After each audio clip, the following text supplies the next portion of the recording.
Hey guys, in this video we're going to take a look at how you can set the measure units to imperial or metric on the iPhone 15 series. First, let's go back to your home screen by swiping up at the bottom of the screen.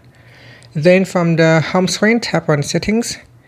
Next, in the settings page, scroll down, and in here tap on measure. Next, in the measure units section, you can select between imperial or metric. So if you like to use the metric units, then you can select in that.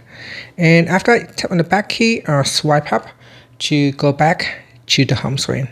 Now you can open up your measure app, and you will notice the measure will display the data according to your measure unit settings. And that's it. Thank you for watching this video. Please like and subscribe to my channel for more videos.